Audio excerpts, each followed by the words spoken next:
My name's Rick, and I'm an addict. Hey, I'm Sharon Dutra, and I used to be an addict. My name is Eric Allen, and I am an alcoholic. My name's Dee Dee Stoltz, and I was an addict. I went to high school here, graduated from Rio Grande High School, started using drugs at a very young age. It was the in thing to do. I was born and raised in Los Angeles, and I had an alcoholic father. He was out a lot. He ruined 4 marriages of his. He was married 4 times by the time I was 17, and I lived in foster homes from the time I was a child, small child.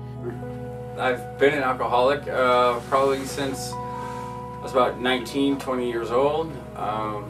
Never really got into anything else. Alcohol was just a lot easier to get. You just go to the liquor store, you know. My whole life I grew up around drugs. Both my parents used meth my whole life. After many, many years of using, it wasn't so fun towards the end. And when I turned 14, I was introduced to pot. And by the time I was 13, I started experimenting with drugs. And by that time, I had lost my 3rd mother, and my little sister that was born, she died because of alcohol fetal syndrome.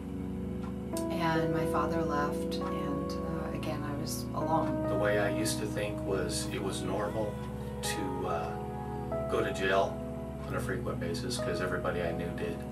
I got to the point where I'd wake up in the morning and I'd have to drink in order to just function. And I functioned for many years that way.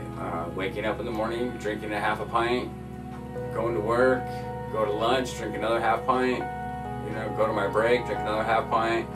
And by the end of the day, you know, I had had 4 or 5 pints of, you know, alcohol, and that's how I lived for a very long time. It's just a vicious cycle. And like I say, I thought it was normal to think the way I did. You know, I neglected my daughter.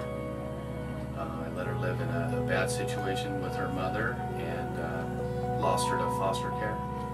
Very heavy drugs over the years, and I became addicted to intravenous cocaine for 6.5 years. I ended up having 2 children, and I left them when they were very young, and I didn't get to see them for 9 years. And the next thing I knew, I was introduced to meth, and I was so against that drug because of who my parents were. I always said I would never be that person, and then here I am doing it. So it didn't last long, but it was bad when it was going on.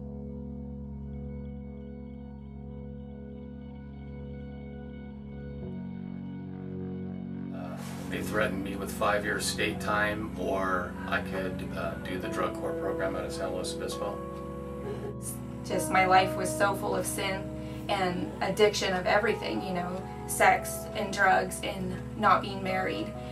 And one day we were sitting there about to smoke, and the thought crossed my mind, what would I do if Jesus came right now? Just out of nowhere. And next thing I know, my house is being raided by the drug task force of our city. I was in prison when I realized that my life was completely not what I wanted my life to be. You know, because normally I would tell my daughter that I was working out of town and that I was going to be gone for a few weeks, or 30 days, or 60 days, or 90 days. Tried, you know, the marijuana, and I had tried the speed, you know, when I was in high school, but it just wasn't for me, neither one. Then when I started drinking, that was it. You know, I fell in love with the alcohol. This whole time I knew I needed God in my life, but I was too selfish. I was like that, like the seed in Luke that, you know, fell in the thorns. I was so wrapped up in the world, but I knew God, and I knew where I should have been. I was drinking so much that eating actually made my stomach upset, and it was hard to keep in. A lot of times I would throw it up. The only thing my body wanted was the alcohol. And that last time that I did that, it was on a mirror. And so you're face to face with that monster that you are.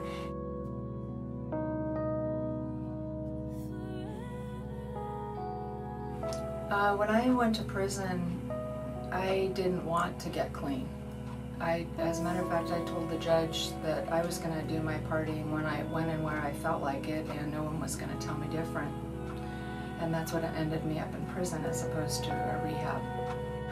I was left with nothing. I didn't have my kids. I had no money, no home. And Jesus got a hold of me.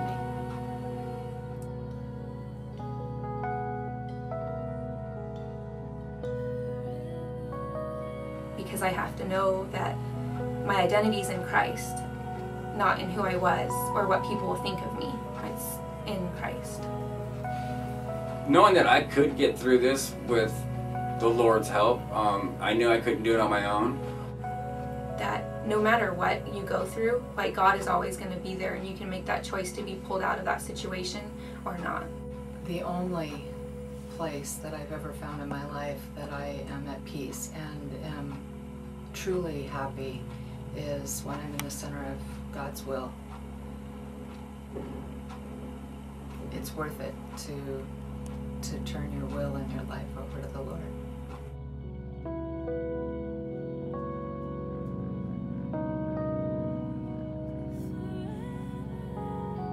That little bit of hope in my heart kept me going to get away from it. That hope grew into faith.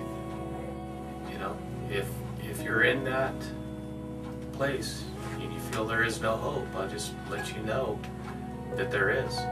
I'm an example of it. The will is what you have to give up, and that's, to me, that was the hardest part, is giving my will over to the Lord to let Him change me and mold me. And it's still the hardest thing. They need to get help, and that there is help out there.